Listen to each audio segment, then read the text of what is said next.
जो इजराइल है और इंडिया वो पाकिस्तान के खिलाफ एक और नेक्सस कायम कर रहा है और पाकिस्तान को डी न्यूक्लियराइज करने की जो बातें हैं वो इस वक्त हो रही हैं। तो आपका क्या मानना है? We are heading towards another war और बैटल। हिंदुस्तान की हुकूमत कुछ ना कुछ तो एम्बेरसमेंट को कवर या ऑफसेट करने की कोशिश करेगी, लेकिन कमिंग डेज में या कमिंग वीक्स में मेरा नहीं ख्याल इतनी जल्दी वो अपने जो कमजोरियां हैं जो बड़ी एक्सपोज हुई हैं इस दफा खुल के आई हैं उनके सामने, वो इतनी जल्दी प्लग नहीं कर पाएंगे। और जब तक वो प्लग नहीं करते उनको मेरा नहीं ख्याल एक जंग लड़ने का एक और शर्मिंदगी उठाने अफोर्ड कर सकते हैं। उनके जो सीडीएस हैं अनिल चौहान साहब वो कहते हैं कि पुरानी हथियारों से नई जंगें नहीं लड़ी जा सकती। हिंदुस्तान की फिजाइया में इस वक्त तकरीबन 1000 फाइटर जहाज और उसमें अभी तक मिग 21 जहाज भी उड़ रहा है जो तकरीबन 65-70 साल पुराना जहाज है। वो इसलिए उड़ रहा है कि हिंदुस्तान ने दो तेजास जहाज बनाने थे हमारे मुकाबले में JF-17 थंडर जैसे हमने बनाया। और आप नोट करें कि वो जहाज जो 1985 में उन्होंने कंसीव किया था 1985 में, और आज 40 साल हो गए, वो सिर्फ उनके पास 40 जहाज और उन 40 जहाजों ने भी इस जंग में हिस्सा नहीं लिया, जिसका मतलब ये है कि उन्होंने 40 साल में जो तैयारी की वो भी आज उनके काम नहीं आई। पाकिस्तान को ये ऑफर किया गया है कि आप लोग अपने F-16 को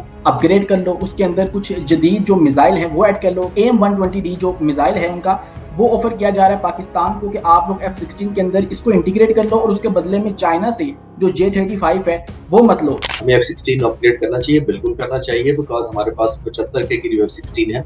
अगर मुझे चॉइस करने का कहा जाए, कॉम्प्रोमाइज करने का कि J-35 छोड़ के F-16 को, तो जाहिर है मैं चाहूंगा कि J-35 हमें जाना चाहिए। सर एक जो प्रोजेक्ट है वो तो हमारा डोमेस्टिकली भी चल रहा है ना, PFX के नाम से, जिसके अंदर हम JF-17 को मजीद अपग्रेड कर रहे हैं। तो क्या हम अगर उसको बना लेते हैं अपने मुल्क के अंदर ही चाइना के साथ मिलकर उसके इश्तराक से, तो क्या हम लोग 5वीं जनरेशन का जो जंगी लड़ाका तैयारा है वो रखने के मुतहम्मिल हो जाएंगे? क्या हमारे पास वो आ जाएगा? दुनिया में एयरफोर्सेस खुद जहाज नहीं बनाती। दुनिया में एयरफोर्सेस सिर्फ जहाज इस्तेमाल करती हैं किसी और कंपनी और प्राइवेट कंपनी का बना हुआ है। F-16 भी किसी प्राइवेट कंपनी का है। पाक फिजाइया दुनिया की वाहिद एयरफोर्स है जिसने अपना फाइटर जहाज बनाया। जो भारत है उसने भी अपना डोमेस्टिक लेवल के ऊपर इस तरह का एक प्रोजेक्ट शुरू कर दिया है एम का। उसके कामयाबी के कितने चांसेस अंदाजन, अगर बहुत तेजी से काम करते हैं तो फिर भी कितने मैक्सिमम साल लग जाएंगे इनको? अगर ये बेस्ट, मेरी नजर में अगर ये बेस्ट रिसोर्सेज अवेलेबल हो जाए हिंदुस्तान को और बेस्ट एनवायरनमेंट क्रिएट कर दी जाए, फैसिलिटेशन कर दी जाए, तो कम से कम 10 साल 10 साल तक तो सर दुनिया छठी जनरेशन की तरफ मूव नहीं कर जाएगी। सर हमारे हमसायों की बात हो रही है तो उनके अंदर ना आजकल एक खौफ पाया जा रहा है, बहुत खौफजदा है। पाकिस्तान है वो वाया नेपाल जो भारत है उसके ऊपर हमला करने वाला है। तो क्या ये पाकिस्तान का चाल चलन है या हमारे अपने अंदर जो इस तरह की प्रोक्सीज काम कर रही होती हैं वो नेपाल के जरिए भारत के ऊपर अटैक कर सकती है? इस तरह की कोई पॉसिबिलिटी बन सकती है? जो पाकिस्तान बहुत रेलेवेंट हो गया पिछले चंद महीनों में, तो वो ज्यादा उनको किसी को जाहिर है इतना आसानी से हजम जिसको कहते हैं नहीं हो रहा। वो डेफिनेटली पॉसिबिलिटी है कि वो एक और फॉल्स फ्लैग ऑपरेशन किसी और सरजमीन से करवा कर फिर हमें ब्लेम करेंगे हमने पकड़ लिया। जंग को 2 महीने हो चुके हैं, बेसिकली 2 मामला जो है वो हल नहीं हो रहे। नंबर 1 के पाकिस्तान ने उनके 6 जहाज गिराए हैं या 7 गिराए हैं, और नंबर 2 जो शिवांगी सिंह है इसका क्या मामला है, इसकी कोई हकीकत भी है? देखिए, राफेल पाक फिजाइया ने ऐलान किया था कि 3 है, हमने जो हिट किए। अभी मुझे मौका मिला है, पाक फिजाइया से कुछ राब्ता था मेरा, तो अब जहाज हम क्लेम कर रहे हैं 4 इसलिए हम कह रहे हैं कि हमारे पास जहाजों के टेल नंबर है और हम वो टेल नंबर मैं शेयर कर सकता हूँ मीडिया से, ताकि वो हिंदुस्तान हमें साबित करे कि ये जहाज इस वक्त यहाँ खड़े हैं। सलाम दोस्तों, मैं हूँ उमैस मुनीर, आप देख रहे हैं हमारा यूट्यूब चैनल। क्या अब पाकिस्तान और इंडिया एक और जंग के दिहाने पे खड़े हैं? क्या अब की बार पाकिस्तान के ऊपर हिंदुत्व माइंडसेट के साथ साथ जो सेहूनी फोर्सेस हैं वो भी हमलावर होंगी? चीन पाकिस्तान को कौन कौन से जदीद हथियार देने जा रहा है और कब तक देने जा रहा है? और अब भारत के गिर्द किस तरह से घेरा तंग होता चला जा रहा है और भारत को किन किन खदशात का सामना है सीज फायर के बाद से, और भारत की क्या तैयारियां हैं? ये वो तमाम तर सवालात हैं जो कि सीज फायर के बाद से हमारी आवाम के जहनों में हैं, और इन्हीं के जवाब तलाश करने के लिए आज हमारे दरमियान मौजूद हैं जो कि खुद एक फाइटर पायलट रह चुके हैं, retired air commodore, none other than Khalid Chishti साहब। अस्सलाम वालेकुम सर। जी वालेकुम अस्सलाम, थैंक यू बहुत वेरी मच शुक्रिया फॉर सर। इनवाइटिंग। बहुत शुक्रिया सर, आपने हमें थोड़ा टाइम दिया, अब वक्त की थोड़ी किल्लत है तो शुरू करते हैं अपने खित्ते की कशीदगी से। तो बातें ये चल रही हैं कि जो इसराइल है और इंडिया वो पाकिस्तान के खिलाफ एक और नेक्सस कायम कर रहा है और पाकिस्तान को डी न्यूक्लियराइज करने की जो बातें हैं वो इस वक्त हो रही हैं। बहुत सी मीडिया रिपोर्ट्स हैं, हमारे जैयद सहाफ़ी इस बात को रिपोर्ट कर चुके हैं। तो आपका क्या मानना है? क्या we are heading towards another war और बैटल? जी, आपका सवाल बहुत अच्छा है, लेकिन ये जो जंगें होती हैं ये वेपन से सिर्फ इंडक्ट कर लेने से या नए हथियार खरीद लेने से, नए जहाज अपनी एयरफोर्स में दाखिल या इंडक्ट कर लेने से नहीं लड़ी जा सकती। ये एक पूरा एक प्रोसेस होता है, ये इंटीग्रेशन होती है, ये कॉम्बिनेशन होती है अदर आर्म फोर्सेस, और जाहिर है उसकी ट्रेनिंग बहुत इंपॉर्टेंट होती है। मिसाल के तौर पर आप नोट कर रहे हैं कि राफेल को हिंदुस्तान में आए हुए तकरीबन 5.25 साल हो गए थे जब ये पिछला कॉन्ट्रैक्ट हुआ एमआई वाला। पाकिस्तान के J-10C को सिर्फ 3.25 साल हुए थे पाक फिजाइया में इंडक्ट हुए हुए। लेकिन जो पाक फिजाइया के पायलट्स ने, इंजीनियर टेक्नीशियंस ने और सारी टीम ने जिस तरह उनको इंटीग्रेट किया और एक किल पिक्चर बनाई उस जहाज के जरिए, वो आपके सामने नजर आई है कि किस तरह इफेक्टिवली इम्प्लॉय किया गया वेपन सिस्टम। हिंदुस्तान को जितनी शर्मिंदगी का सामना करना पड़ा है, जब तक बहुत कॉम्प्रिहेंसिव कमबैक नहीं करते अपनी ट्रेनिंग में, इंडक्शंस के अंदर, एम्प्लॉयमेंट ऑफ टैक्टिक्स के अंदर, उन वेपन्स की इंटीग्रेशन के अंदर, तो मेरा नहीं ख्याल कि जंग लड़ना, इंटेंट एक और चीज होती है, यानी नीयत कर लेना कि मैंने जंग लड़नी है, लेकिन अपनी सलाहियत उस हिसाब से पैदा करना, उसके मुकाबले के लिए करने के लिए अपना जो इक्विपमेंट है, उसकी तैयारी है, वो कर लेना, ये बिल्कुल एक और बात है। तो मैं नहीं फोर्सी कर रहा कि इमीडिएटली कोई एक एस्केलेशन आएगी, लेकिन डेफिनेटली क्योंकि इतना बड़ा मुल्क है, 1.4 बिलियन लोग हैं, और जाहिर है उनके लिए, उनके जहनों में जंग की ऐसी जान कैफियत पैदा की गई, तो अब हिंदुस्तान की हुकूमत कुछ ना कुछ तो एम्बेरसमेंट को कवर या ऑफसेट करने की कुछ करेगी। लेकिन कमिंग डेज में या कमिंग वीक्स में मेरा नहीं ख्याल इतनी जल्दी वो अपने जो कमजोरियां हैं, जो बड़ी एक्सपोज हुई हैं, इस दफा खुल के आई हैं उनके सामने, वो इतनी जल्दी प्लग नहीं कर पाएंगे, और जब तक वो प्लग नहीं करते, उनको मेरा नहीं ख्याल एक जंग लड़ने का एक और शर्मिंदगी उठाने अफोर्ड कर सकते हैं। सर, बहुत को आपने भारत की जो तैयारियां हैं उनके हवाले से बात की, तो अभी हालिया एक बयान सामने आया है। उनके जो सीडीएस हैं अनिल चौहान साहब, वो कहते हैं कि पुरानी हथियारों से नई जंगें नहीं लड़ी जा सकती। इसका क्या मतलब हो सकता है? क्या वो ये कहना चाहते हैं कि जो राफेल है वो एक पुराना जहाज है, या उस जहाज में कोई मसला है, या वो ये कहना चाहते हैं कि S-400 जो हमारा दिफाई निजाम था वो उसमें कोई खामी थी, इस वजह से जो है हम जीत नहीं पाए पाकिस्तान के खिलाफ। मेरा ख्याल है वो इन दोनों की तरफ इशारा नहीं कर रहे थे, और उसकी वजह ये है कि आप नोट करेंगे हिंदुस्तान की फिजाइया में इस वक्त तकरीबन 1,000 फाइटर जहाज है, और उसमें अभी तक MiG-21 जहाज भी उड़ रहा है जो तकरीबन 65-70 साल पुराना जहाज है। और इतने पुराने जहाज को इंडक्ट करके, और वो क्यों उड़ रहा है? वो इसलिए उड़ रहा है कि हिंदुस्तान ने 2 तेजास जहाज बनाने थे हमारे मुकाबले में, JF-17 थंडर जैसे हमने बनाया, उसके मुकाबले में हिंदुस्तान ने अपना एक जहाज बनाया था तेजास के नाम से। और आप नोट करें कि वो जहाज जो 1985 में उन्होंने कंसीव किया था, 1985 में, और आज 40 साल हो गए, वो सिर्फ उनके पास 40 जहाज है, और उन 40 जहाजों ने भी इस जंग में हिस्सा नहीं लिया। जिसका मतलब ये है कि उन्होंने 40 साल में जो तैयारी की वो भी आज उनके काम नहीं आई, जबकि 1995 में, यानी तेजास के जो डिजाइन या मैन्युफैक्चरिंग करने का जो इंडियन प्लान था, उसके 10 साल बाद पाक फिजाइया ने सोचा कि हमें भी एक जहाज बनाना चाहिए, क्योंकि F-16 हमारे रोक लिए गए थे अमेरिका से, हमारे $658 मिलियन फंस गए थे अमेरिका के पास। अमेरिका ने हमें F-16 की जगह कहा था कि आप गंदुम ले लें हमारे से। तो वो हमें ना सिर्फ शर्मिंदगी हुई, बल्कि एक बहुत बड़ा धचका लगा था कि हमारी जो पेड अमाउंट है F-16 की, वो भी हमें नहीं मिले, और वो वक्त है जब पाक फिजाइया ने फैसला किया था हमने अपना जहाज बनाना है।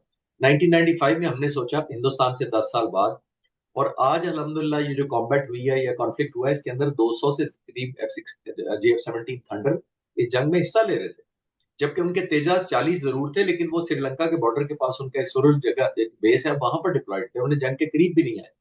तो वो ऑब्सलीट इसलिए कह रहे हैं कि जब नए जहाज इंडक्ट नहीं होंगे, तो उनको पुराने जहाजों को जैसे रिन्यू करके उन्हीं की मेंटेनेंस कर करके उनको उड़ाना पड़ेगा। तो उनके पास बहुत बड़ा फ्लीट जो है वो बहुत पुराना है, MiG-29 बहुत पुराने हैं, MiG-21 बहुत पुराने हैं। तो वो इशारा एयरफोर्स का, अगर मैं पर्टिकुलरली बात कर रहा हूँ, तो इस तरफ कर रहे थे कि आप जंगों के साथ पुराने वेपन से नहीं कर सकते। पाक फिजाइया ने ऑन दी अदर हैंड बहुत मॉडर्नाइज किया है अपनी एयरफोर्स को, state of the art technology आई है।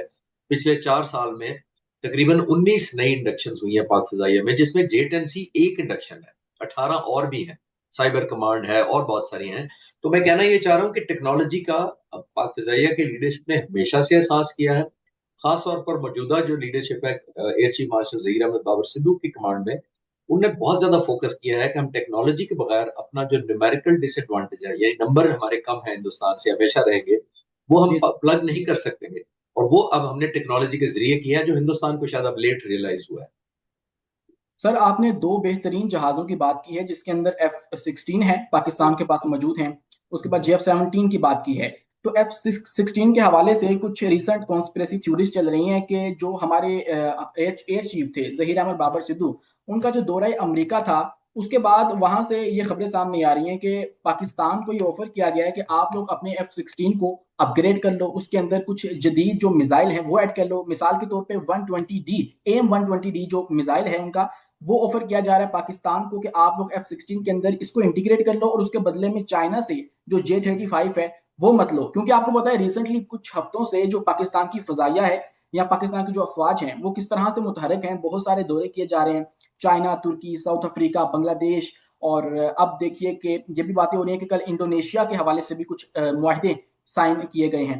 तो इसको आप कैसे देखते हैं? क्या हम लोग F-16 को अपग्रेड करने जा रहे हैं या फिर हम लोग चाइना की जानिब जो है वो देख रहे हैं?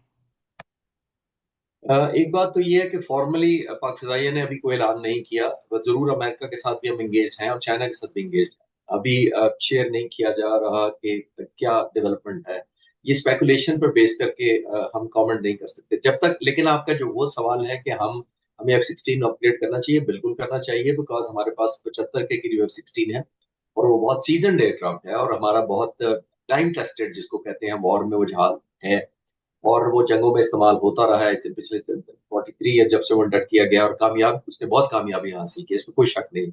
हमें अपग्रेड भी करना चाहिए बिकॉज दुनिया लेटेस्ट अपग्रेडेशन पे चली गई है, इसको मिड लाइफ अपग्रेडेशन के MLU कहते सर हैं। अगर हमारे पास ये ऑप्शन हो कि आपने एक तरफ J-35 लेना है और दूसरी तरफ आपने F-16 को अपग्रेड कर लेना है, तो पाकिस्तान को क्या चूज करना चाहिए? इन दोनों में से क्या बेटर है ज्यादा? देखिए F-16 जितना भी अपग्रेड करेंगे वो फिर भी 43 साल पुराने जहाज हमारे थे और कुछ बाद में भी आए हैं, इसमें कोई शक नहीं है। लेकिन J-35 तो state of the art technology आज की है। अगर मुझे चॉइस करने का कहा जाए, कॉम्प्रोमाइज करने का कि J-35 छोड़ के F-16 को, तो जाहिर है मैं चाहूंगा कि J-35 को हमें जाना चाहिए। लेकिन हमें अपग्रेड भी करनी चाहिए, हमें दोनों तरफ बेस्ट ऑफ ऑल रखना चाहिए। मैं उनमें से एक नहीं चूज कर रहा, लेकिन एज अ प्रेफरेंस J-35 को भी लेना चाहिए और F-16 हमारा वैसे ही अपग्रेडेशन ड्यू है, तो हमें दोनों मुल्कों को एंगेज करना चाहिए। हमने अपनी बेहतरी, अपना नेशनल ट्रस्ट और अपनी नेशनल सिक्योरिटी को प्रायोरिटाइज करना चाहिए। इट डज नॉट मैटर कि हमें क्या मुल्क क्या ऑफर कर रहा है, हमने ये देखना है कि हमारी रिक्वायरमेंट क्या है, हमें सबसे ज्यादा किस चीज की जरूरत है। हमने जो टेक्नोलॉजिकल एज हिंदुस्तान से बरकरार अल्हम्दुलिल्लाह रखा है पिछले 75-78 सालों में, वो अब भी हमने मेंटेन करना है। और वो किससे मेंटेन करना है, इसलिए हमें किसी मुल्क पर कन्फाइन नहीं करना चाहिए कि उस मुल्क ने ये कहा ले लो वो छोड़ दो। ऐसा नहीं होगा, हमें बेस्ट ऑफ ऑल जाना पड़ेगा जो कि हमारी ऑब्लिगेशन। सर एक जो प्रोजेक्ट है वो तो हमारा डोमेस्टिकली भी चल रहा है ना, PFX के नाम से, जिसके अंदर हम JF-17 को मजीद अपग्रेड कर रहे हैं। तो क्या हम अगर उसको बना लेते हैं अपने मुल्क के अंदर ही चाइना के साथ मिलकर उसके इश्तराक से, तो क्या हम लोग 5वीं जनरेशन का जो जंगी लड़ाका तैयारा है वो रखने के मुतामिल हो जाएंगे? क्या हमारे पास वो आ जाएगा? जी ये बहुत बड़ी डेवलपमेंट होगी, इसमें कोई शक नहीं है, क्योंकि दुनिया में JF-17 थंडर जो हमने बनाया है, हम पाक फिजाइया दुनिया की वाहिद एयरफोर्स है जिसने अपना फाइटर जहाज बनाया है। दुनिया में एयरफोर्सेस खुद जहाज नहीं बनाती, दुनिया में एयरफोर्सेस सिर्फ जहाज इस्तेमाल करती हैं किसी और कंपनियों, प्राइवेट कंपनियों का बना हुआ है। F-16 भी किसी प्राइवेट कंपनी का है। तो ये नहीं होता कि आप खुद एयरफोर्स बनाए, लेकिन हमें क्योंकि सबक हासिल हुआ सोवियत वॉर के बाद, अमेरिका ने हमारे जहाज रोक लिए, तो उसके बाद से हमने ये सोचा था। हम PFX पे बहुत एग्रेसिवली पाक फिजाइया काम कर रही है, लेकिन ये इतनी ज्यादा हमें तादाद चाहिए कि आप ये नहीं कर सकते कि अपने PFX का इंतजार करें। वो एज एंड व्हेन आएगा भी इंशाल्लाह, और अपग्रेड भी होता रहेगा और इंडक्ट भी होता रहेगा। तो ये लॉन्ग ड्रॉन प्रोसेस होता है, ये चंद हफ्तों या महीनों तक मुहित नहीं होता। जो पाक फिजाइया इंशाल्लाह ताला, जैसे मैंने कहा ना कि best of every every country, और इंडिजीनियस का तो कभी भी कोई ऑल्टरनेट नहीं रहा, क्योंकि आप डिपेंडेंट नहीं रहते, आप ब्लैकमेल नहीं हो सकते, आपका फॉरेन एक्सचेंज बचता है, आपकी ट्रेनिंग बचती है, आप खुद करते हैं सारा कुछ। तो वो पाक फिजाइया का ये हमेशा से मोटो रहा है और आज भी है कि हमने सबसे ज्यादा फोकस ही इंडिजिनाइजेशन पे करना है, यानी खुद इंसारी करनी है, खुद डेवलप करना है। उससे अच्छी तो कोई चीज है ही नहीं। और इंशाल्लाह ताला जब ये इंडक्ट होगा, ये वाकई एक और एलिमेंट ऑफ प्राइड होगा, जैसे JF-17 थंडर इस वक्त भी है कौम के लिए। जी सर, बिल्कुल ठीक। सर आपने रिसेंटली एक स्टेटमेंट दी थी, मैं आपकी पॉडकास्ट जो है वो देख रहा था, मैं आपको देखता रहता हूँ, सुनता रहता हूँ, बहुत कुछ सीखने को मिलता है। तो उसके अंदर आपने बताया था कि अगर पाकिस्तान को J-35 वाली ऑप्शन जो है वो अवेल नहीं करनी पड़ती, तो फिर पाकिस्तान जो है अगर ज्यादा डेस्परेट है तो वो J-20 भी एक्वायर कर सकता है। ये आपने एक यूट्यूब के पॉडकास्ट के अंदर दावा किया था। तो उसके बाद वो जो आपका नुक्ता है वो बहुत ज्यादा जो है उसके ऊपर बहस की गई, उसको उठाया गया ये डिफेंस की दुनिया के अंदर, और बहुत से लोगों ने उसके ऊपर अपना जो है पॉइंट ऑफ व्यू दिया।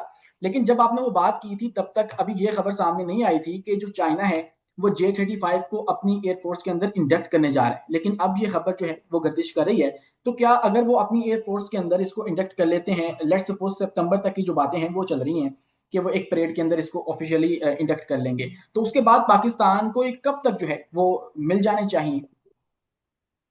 देखिए मैंने ये नहीं कहा था कि हम F-35 को छोड़ दें और J-20 ले लें। मैंने ये कहा था कि वो रेडीली अवेलेबल अभी नहीं है फौरी तौर पर इंडक्शन, जैसे रूमर्स उठ रही थी अगले महीने आ रहे हैं या उससे अगले महीने आ जाएंगे। तो मैंने ये कहा था कि J-35 जरा लॉन्ग प्रोसेस है, वो फाइनलाइजेशन की स्टेज पर है, उसकी वेपन्स की इंटीग्रेशन हो रही है, इलेक्ट्रॉनिक्स और बुक बाकी सेंसर्स को मर्ज और कनेक्ट किया जा रहा है। तो ये मैं बिल्कुल नहीं कह रहा था कि अगर F-35 ले सकते हैं तो उसको छोड़ के अब J-20 ले लें। मेरा ये मतलब नहीं था। मेरा मतलब ये था कि आज अगर मैं रेडीली चाहिए तो J-20 है, बट हो सकता है चंद हफ्ते चंद महीनों के बाद वो J-35 जब चाइना में ऑफर करता है तो डेफिनेटली हमें स्टेट ऑफ द आर्ट जहाज के लिए जाना चाहिए, क्योंकि दुनिया में इस वक्त सिर्फ 5 स्टेल्थ जहाज है। रैप्टर है, F-20, F-35 ये दोनों अमेरिकन है, Su-57 जो है रशियन है, और जिनकी हम दो बात कर रहे हैं, जिन दो जहाजों की बात कर रहे हैं, J-35 और J-20, ये चाइना के हैं।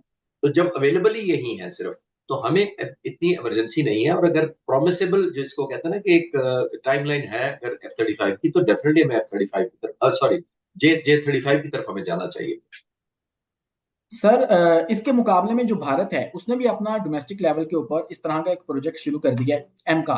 उसके कामयाबी के कितने चांसेस हैं और वो कब तक पांचवी जनरेशन को हासिल कर लेगा या अपने मुल्क के अंदर बना लेगा? फिलहाल तो वो देख रहे हैं ना दूसरे ममालिक की तरफ, रशिया या अमेरिका की तरफ, लेकिन वो खुद भी इस तरह का एक जो प्रोजेक्ट है वो स्टार्ट कर चुके हैं।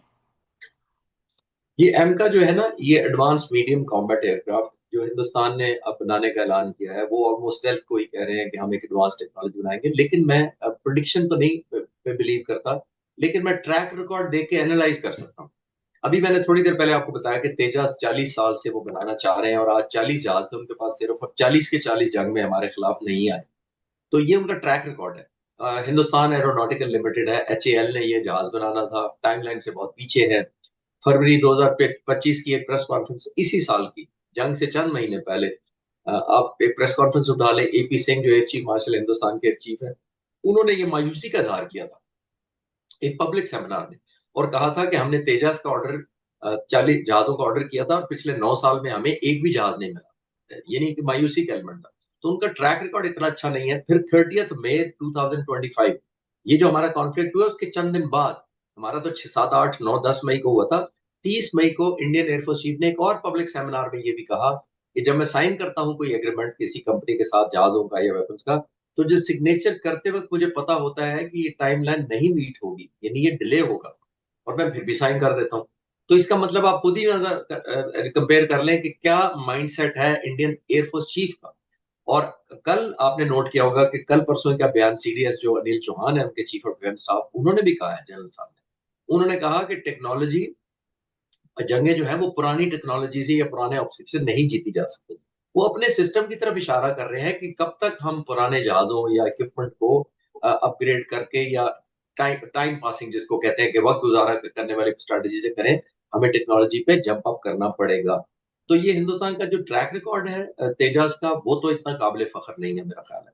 और अन्ना एमका जिसको आप कह रहे हैं वो कर पाएंगे। अब उन्होंने सिर्फ फर्क ये किया है, मैं आपके व्यूअर्स के आसानी के लिए बता दूं, हिंदुस्तान की एक और इलेक्ट्रॉनिक्स कंपनी है, उसको भी इंटीग्रेट कर दिया है हाल के साथ, हिंदुस्तान एरोनॉटिकल लिमिटेड के साथ, ये दोनों मिलकर ये जहाज बनाएंगे। लेकिन ये स्टेल्थ टेक्नोलॉजी मैं आपको क्लियर करता चलूं, इतनी आसान नहीं होती। ये ऑफ द शेल्फ नहीं बाय की जा सकती कि ये एयर कंडीशनर मैंने खरीदना है, मैं इस कमरे में लगा दूंगा, मेरी एयर कंडीशनिंग अच्छी हो जाएगी अगले दिन से। ऐसा नहीं होता। ये जहाज होते हैं, इसकी तो फिर टेक्नोलॉजी भी आपने आपके हासिल अंदाजे के मुताबिक कितना इनको वक्त लग जाएगा? पिछले जो प्रोजेक्ट्स हैं वो आप बता रही हैं कि बहुत ताखीर का शिकार हुए, लेकिन अब ये वाला जो प्रोजेक्ट है वो फिर भी अंदाजन अगर बहुत तेजी से काम करते हैं तो फिर भी कितने मैक्सिमम इनको, साल लग जाएंगे इनको? अगर ये बेस्ट, मेरी नजर में अगर ये बेस्ट रिसोर्सेज अवेलेबल हो जाए हिंदुस्तान को, और बेस्ट एनवायरनमेंट क्रिएट कर दी जाए, फैसिलिटेशन कर दी जाए, तो कम से कम 10 साल का टाइम चाहिए होगा मेरा। 10 साल तक तो सर दुनिया छठी जनरेशन की तरफ मूव नहीं कर जाएगी। वो मैं जब आप जैसी, जितनी आपकी उम्र है तकरीबन इतना ही, मैं एयरफोर्स में जब पायलट था तो किसी ने कहा, मैंने किसी एक कंप्यूटर लेना था, उस वक्त लैपटॉप तो थे नहीं, डेस्कटॉप होते थे। तो मैंने किसी से पूछा कि कंप्यूटर कब खरीदूं। तो उन्होंने बड़ा अच्छा जुमला बोला था, उन्होंने कहा था, the best time to buy computer is tomorrow. Tomorrow means जो आज कंप्यूटर है वो ऑब्सलीट हो चुका है। तो इसका मतलब टेक्नोलॉजी कंप्यूटर में इतनी जल्दी ऑब्सलीट होती है कि जो आज आप खरीद रहे होते हैं चीज, वो ऑब्सलीट हो जाती है।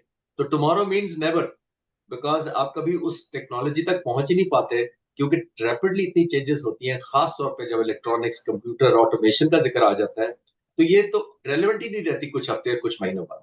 तो आपको कंटिन्यूस एफर्ट करनी पड़ती है टू स्टे रेलेवेंट। जी बिल्कुल ठीक सर।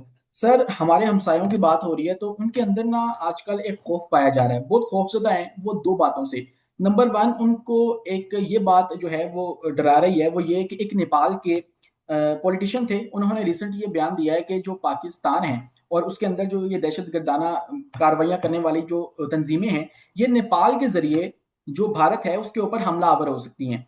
तो इस हवाले से वो बहुत ज़्यादा प्रोपेगेंडा कर रहे हैं। उनका भारतीय मीडिया जो है वो इसको एक तूफान की तरह चला रहा है कि भाई जो पाकिस्तान है वो वाया नेपाल जो भारत है उसके ऊपर हमला करने वाला है। तो क्या ये पाकिस्तान का चाल चलन है, या हमारे अपने अंदर जो इस तरह की प्रोक्सीज काम कर रही होती हैं वो नेपाल के जरिए भारत के ऊपर अटैक कर सकती हैं? इस तरह की कोई पॉसिबिलिटी बन सकती है? देखिए, अप फ्रंट जो हिंदुस्तान ने कोशिश की मई में पहलगाम से पहले और अप्रैल में, वो तो बुरी तरह नाकाम हुई। और अब उनकी अपनी तो क्रेडिबिलिटी इतनी नहीं रह गई इंटरनेशनल कम्युनिटी में और कम्युनिटी ऑफ नेशंस के अंदर, जहां पे वो अपनी बात को कहीं अब दुनिया मान जाए। क्योंकि जब पहलगाम का हुआ था वाकया, तो पाकिस्तान ने बहुत ऑफर किया था कि हम तैयार हैं इंक्वायरी के लिए, ज्वाइंट इन्वेस्टिगेशन कर लेते हैं, लेकिन नहीं माना। दुनिया को समझ आ गई थी कि कौन सही कह रहा है, कौन इतना सही नहीं कह रहा है। ठीक बात। दूसरी बात यह है कि अब एक तीसरे मुल्क को डालकर एक क्रेडिबिलिटी, क्योंकि जब हिंदुस्तान कहता है अब लोग हंसना शुरू कर देते हैं, वो मानते नहीं है कि ये हो जाएगा या हुआ होगा या ऐसा हो सकता है।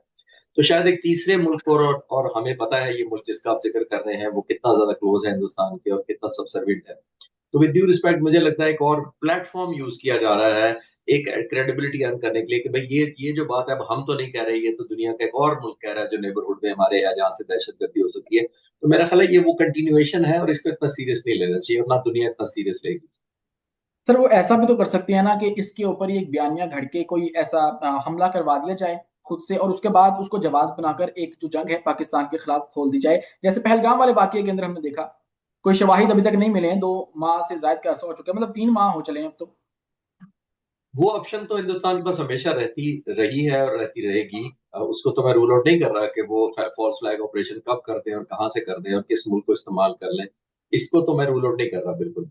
लेकिन मैं तो असूल की बात कर रहा था, इन रियलिटी बात कर रहा था कि अगर ऐसी बात हो तो ऐसी हो नहीं गई। लेकिन अगर वो as a part of strategy या पार्ट ऑफ जिसको कहते हैं प्रोपेगेंडा, एक एलिमेंट क्रिएट करना चाहते हैं, पाकिस्तान मिलाइन करना चाहते हैं क्योंकि पाकिस्तान बहुत रेलिवेंट हो गया पिछले चंद महीनों में, तो वो ज्यादा उनको किसी को जाहिर है इतना आसानी से हजम जिसको कहते हैं नहीं हो रहा। तो वो कोशिश कर रहे होंगे कि पाकिस्तान की क्रेडिबिलिटी फर्दर अंडरमाइन की जाए, जो उनकी नजर में जो वो नहीं कर सके कि किसी और मुल्क के थ्रू करवा सके। वो डेफिनेटली पॉसिबिलिटी है कि वो एक और फॉल्स फ्लैग ऑपरेशन किसी और सरजमीन से करवा कर फिर हमें ब्लेम करेंगे हमने पकड़ लिया। एब्सोल्युटली सर, एक और नेक्सस जो है वो इस खित्ते के अंदर कायम हो रहा है, और उसका भी खतरा जो है वो भारत को है, और उनके मीडिया के ऊपर 12 दफा इसको जो है वो चलाया जा रहा है कि तुर्किया बांग्लादेश के अंदर इन्वेस्टमेंट कर रहा है, चाइना बांग्लादेश को हथियार दे रहा है, और कहा ही जा रहा है कि बांग्लादेश चाइना से जेट एक्वायर करने की कोशिश कर रहा है। 16 जेट जो है वो उनको दिए जा सकते हैं, और फिर बांग्लादेश जो है वो हमारे GF-17 के अंदर भी इंटरेस्टेड है, ये बात भी अपने टाइम मौजूद है। और तुर्किया जो है वो बांग्लादेश के अंदर जो ड्रोन्स की प्रोडक्शन लाइंस है वो शुरू कर रहा है, असला साज जो फैक्ट्रियां हैं वो कायम की जा रही हैं, और उसके बाद खलीज बंगाल के अंदर जो अपनी मौजूदगी है वो जाहिर की जा रही है तुर्किया की नेवी की जानिब से। तो भारत को ये डर है कि बांग्लादेश के जरिए कहीं हमारे ऊपर जो है वो ये दबाव डालने की कोशिश की जा रही है। तो क्या पाकिस्तान की कोई ऐसी इंटेंशन है कि हम लोग बांग्लादेश को इस्तेमाल करके या उसको अपलिफ्ट करके भारत के मुकाबले में लाकर खड़ा कर दें? देखिए, ये आज का नहीं है। ये बांग्लादेश के जब से हमारे से अलहदगी हुई है, ऑब्वियसली एक सॉवरेन हमारा मुल्क हिस्सा था, जब से अलहदगी हुई है हिंदुस्तान की हमेशा से ये कोशिश रही है कि बांग्लादेश को एक एडिशनल स्टेट लगा ले अपनी फेवर में। और पिछले चंद सालों में या चंद दिहाइयों में उनकी जब हसीना वाजिद की हुकूमत थी तो हिंदुस्तान काफी हद तक इसमें कामयाब रहा। पाकिस्तान के उतने अच्छे ताल्लुकात नहीं रहे। मैं खुद फ्लाइंग इंस्ट्रक्टर रहा हूँ। हमने बांग्लादेशी ऑफिसर्स की, श्रीलंकन ऑफिसर्स की ट्रेनिंग की हुई है, मैंने भी की हुई है एज एन इंस्ट्रक्टर। तो वो हमारी गुडविल अपनी जगह है, लेकिन कुछ अरसा कुछ चंद दिहाइयां जो मैंने किया कि वो फिर हिंदुस्तान के तरफ ज्यादा इंक्लाइन हो गए। अब वो दोबारा उन्होंने कौम ने रियलाइज किया, आपने देखा जितने हंगामे हुए, जिस तरह गवर्नमेंट टॉपल हुई, तो बांग्लादेशी अवाम ने ये रियलाइज किया है कि हिंदुस्तान ने हमें एक सबसर्विएंट मुल्क बनाकर रख दिया। वो अपनी सॉवरेनिटी जो उनकी खोई हुई थी शायद उसको रीइंस्टेट करना चाहते हैं, जिसमें हमारा हेल्प करना हमारा फर्ज है।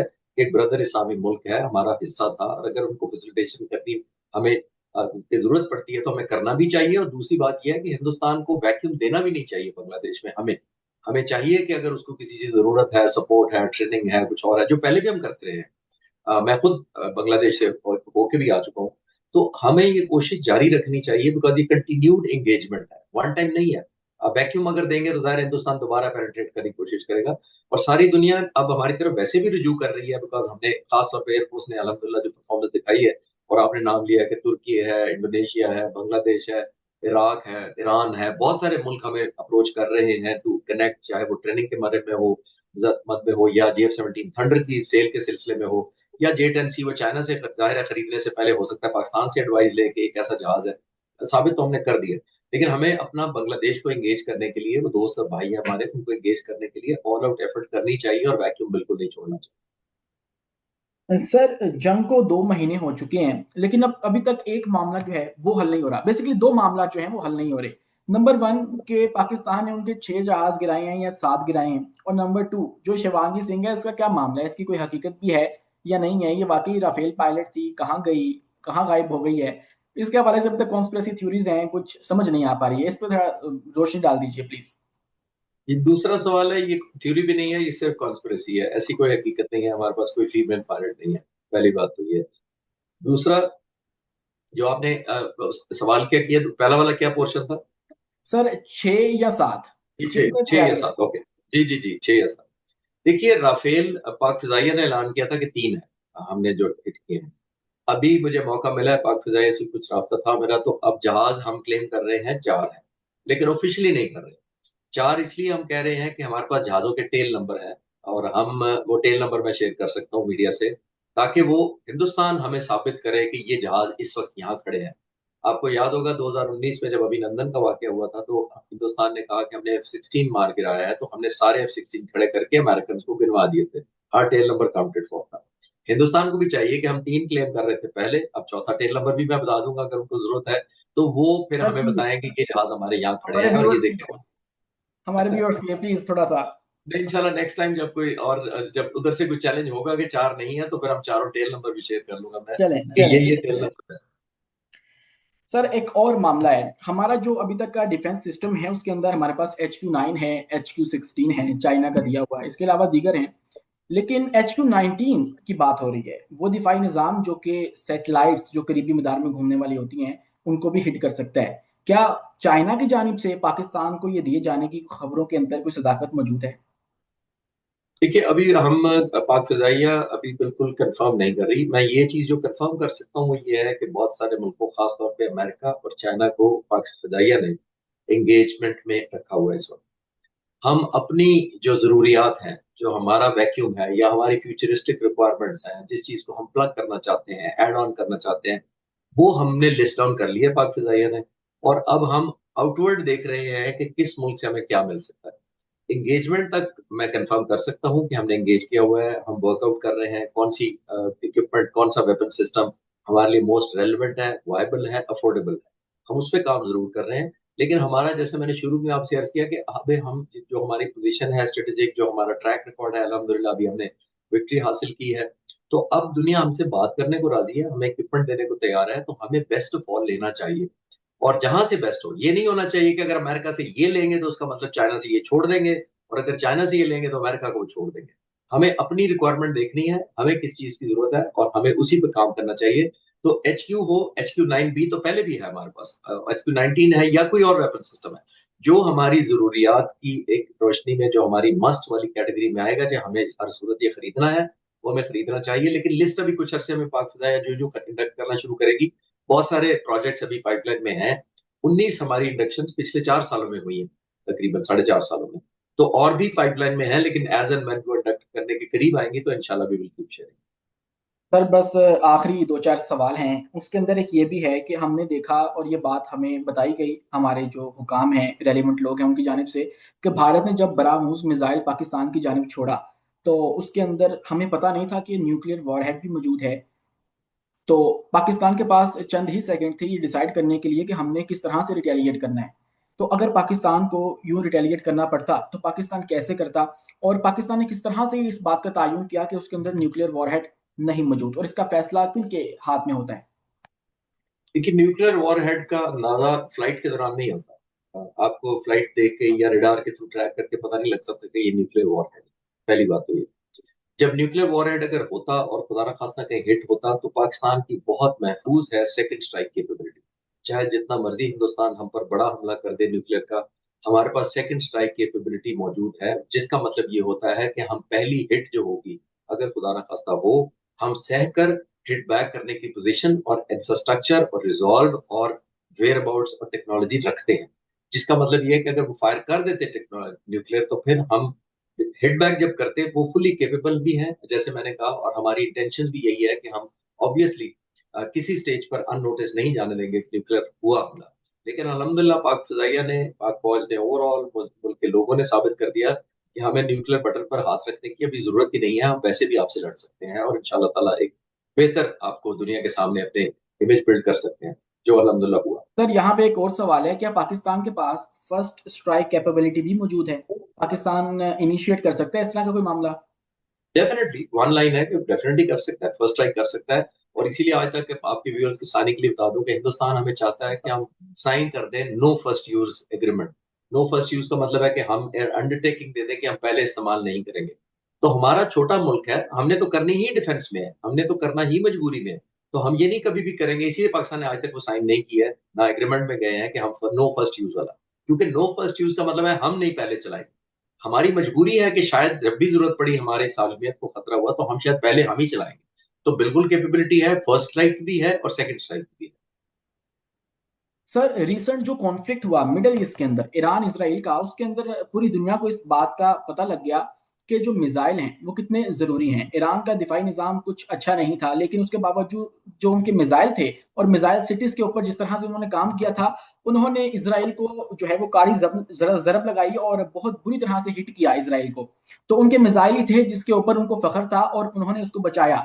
इसी के मुकाबले में अगर पाकिस्तान को देखा जाए तो पाकिस्तान के क्या जो मिसाइल सिस्टम है वो रिलायबल है? क्या आप उससे सेटिस्फाई हैं? क्या हमारे पास ऐसे मिसाइल सिस्टम हैं जो कि भारत के साथ compete कर सकें, भारत के ब्रह्मोस को की तरह जो है वो हिट कर सके, नुकसान पहुंचा सके या इम्पैक्ट कर सके?